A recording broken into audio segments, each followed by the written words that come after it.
एक बहुत बड़ा ड्रग माफिया उस पार्टी में था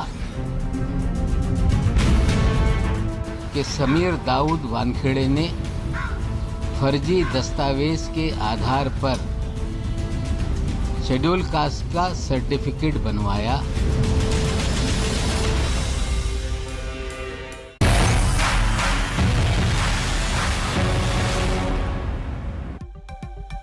नमस्कार, स्वागत है आपका। आप देख रहे हैं आज तक। आपके साथ मैं नेहा बाथम। नशे के जहाज में वो दाढ़ी वाला कौन था, ये सवाल आज सुर्खियों में इसलिए है और इस सवाल को उठाया है महाराष्ट्र के कैबिनेट मंत्री नवाब मलिक ने। समीर वानखेड़े पर आरोपों की बौछार में और धार देते हुए नवाब मलिक ने आज एक इंटरनेशनल ड्रग्स माफिया का जिक्र किया।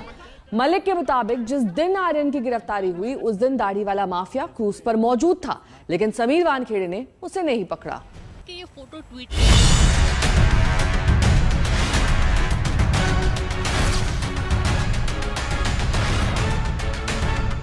डांस में नाचते हुए नजर आया है, वो दाढ़ी वाला है।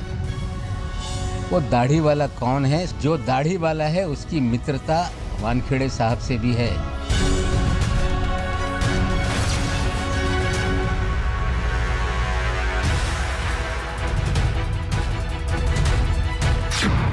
समीर वानखेड़े पर नवाब मलिक का सबसे बड़ा हमला। इंटरनेशनल ड्रग्स माफिया से समीर वानखेड़े की दोस्ती। मुंबई क्रूज पार्टी में मौजूद था दाढ़ी वाला ड्रग्स माफिया। समीर वानखेड़े ने दाढ़ी वाले को नहीं पकड़ा। कौन है वो दाढ़ी वाला इंटरनेशनल ड्रग्स माफिया? कौन पिस्तौल वाली माशूका जो उस डांस में नाचते हुए नजर आया है, वो दाढ़ी वाला है। वो दाढ़ी वाला कौन है? आर्यन ड्रग्स केस में आरोपों से चौतरफा घिरे एनसीबी के क्षेत्रीय निदेशक समीर वानखेड़े पर महाराष्ट्र के कैबिनेट मंत्री नवाब मलिक का ये सबसे बड़ा हमला है। मलिक का आरोप है कि कोविड काल में मुंबई पुलिस की बगैर अनुमति के हुई जिस क्रूज पार्टी से फिल्म अभिनेता शाहरुख खान के बेटे आर्यन खान की गिरफ्तारी बताई गई, उस पार्टी में एक दाढ़ी वाला इंटरनेशनल ड्रग्स माफिया भी मौजूद था।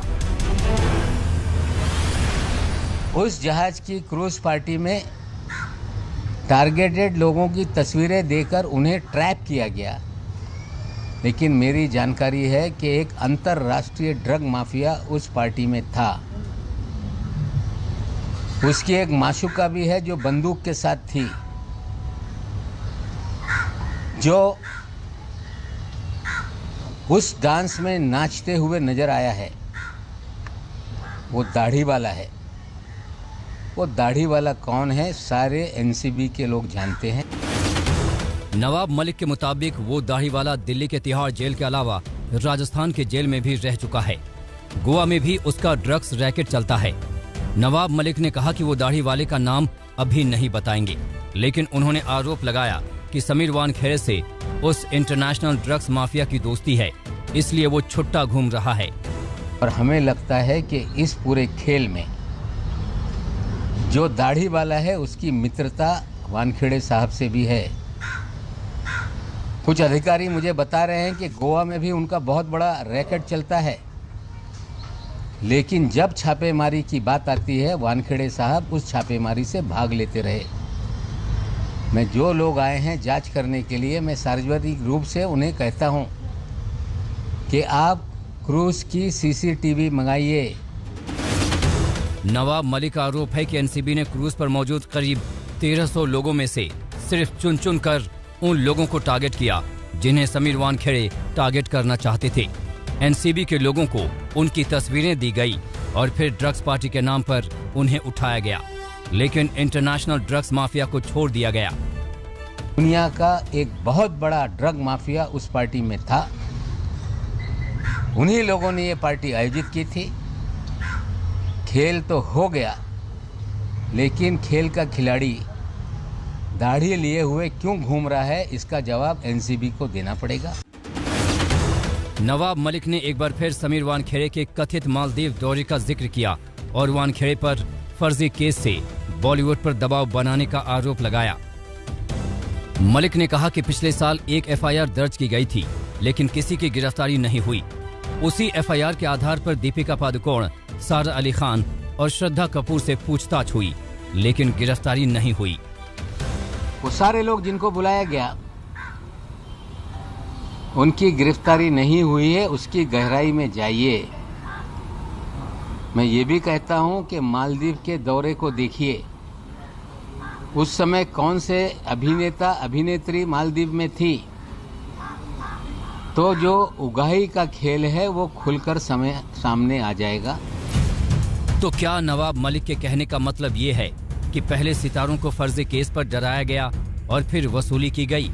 समीर वानखेड़े पहले ही इन आरोपों को नकार चुके हैं, लेकिन इतने संगीन आरोप सामने आने के बाद एनसीबी को हरकत में आना पड़ा और मुंबई आकर एनसीबी की 5 सदस्यों वाली विजिलेंस की टीम इसकी जांच शुरू कर चुकी है। कमलेश सुतार, मुंबई, आज तक। एनसीबी के जोनल डायरेक्टर समीर वानखेड़े पर नवाब मलिक दो तरफा हमला बोल रहे हैं। एक तरफ ड्रग्स मामले में वसूली का आरोप और दूसरी तरफ सर्टिफिकेट में फर्जीवाड़ा करके नौकरी हासिल करने का आरोप। आज नवाब मलिक ने समीर वानखेड़े का पहला निकाहनामा ट्वीट करके उन पर फर्जीवाड़े के संगीन इल्जाम लगाए।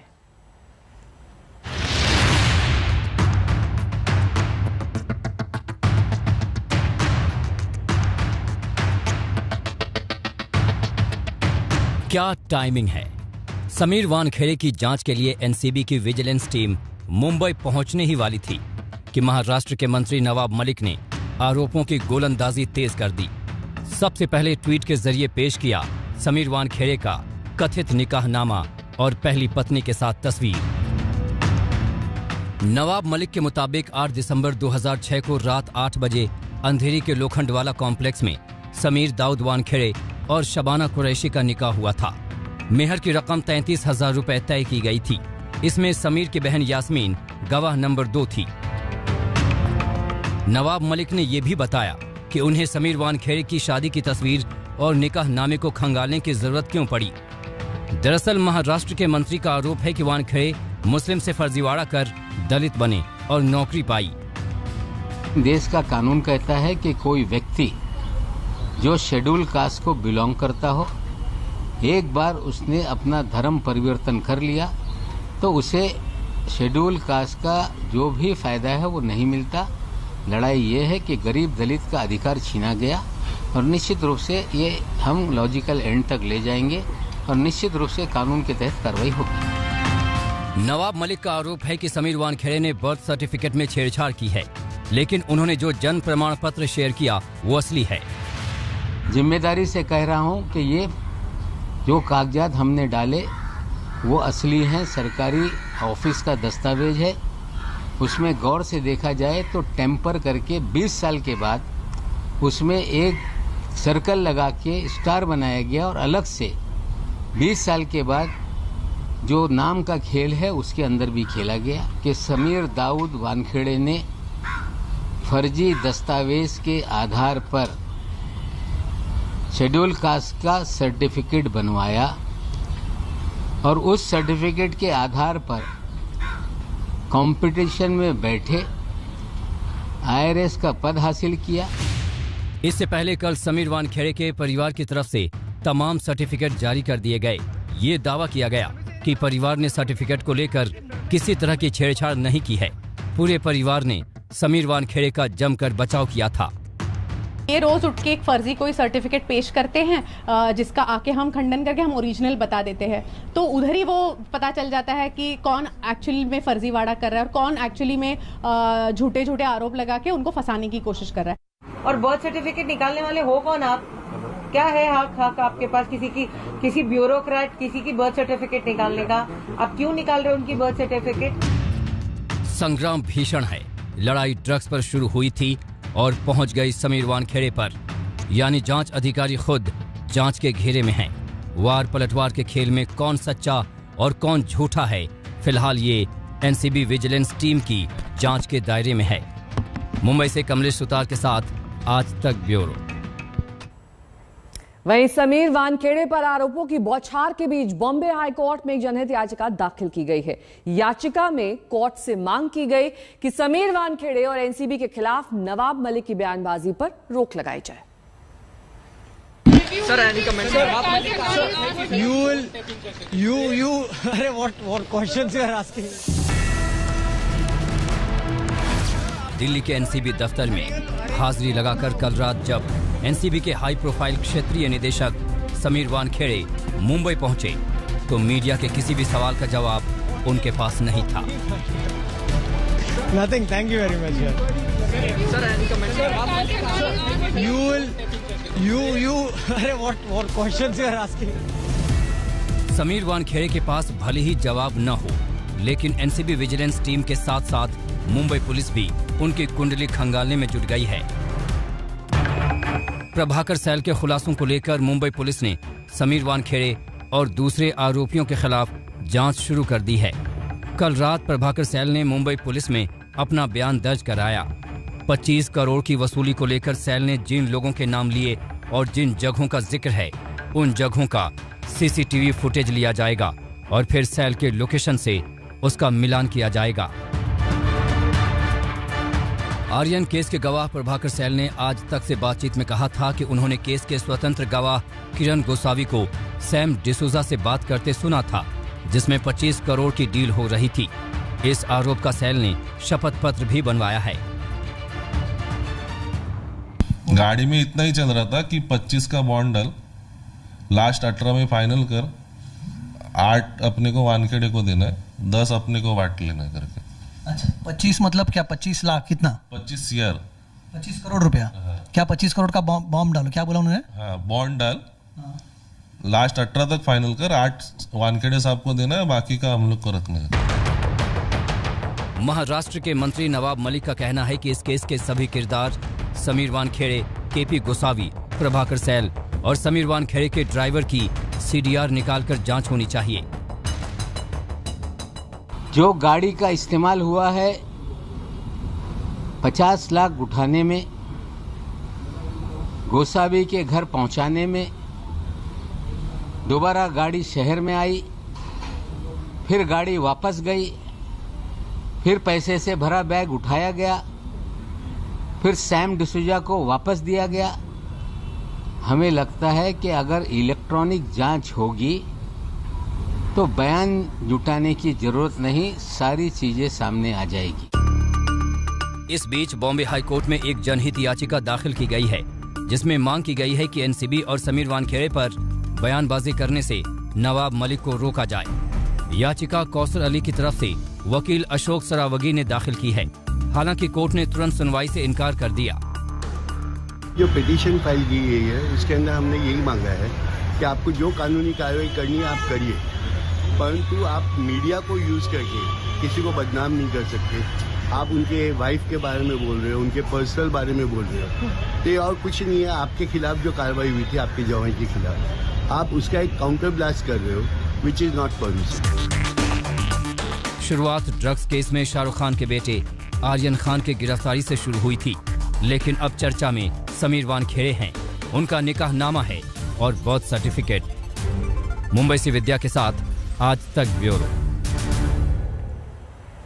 रुकना होगा यहाँ एक से ब्रेक के लिए, फौरन होंगे हाजिर और इस बीच बड़ी खबर आपको बता दें, दिल्ली के डिप्टी सीएम मनीष सिसोदिया ने स्कूलों को लेकर अहम ऐलान किया है। उन्होंने कहा कि दिल्ली में सभी स्कूल 1 नवंबर से खोल दिए जाएंगे 50% अटेंडेंस के साथ, लेकिन स्कूल में बच्चों को भेजना अनिवार्य नहीं होगा। उसकी एक पूरी सूची जारी की जाएगी और उन सब पर छठ समितियों के साथ मिलकर छठ पूजा का आयोजन होगा। सर, नंबर को लेकर लिमिटेशन है क्या?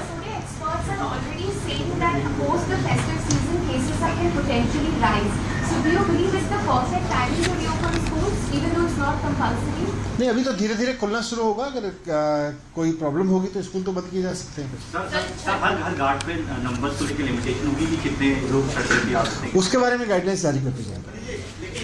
बच्चों को वैक्सीन नहीं लगी है, ऐसे में नर्सरी केजी और सब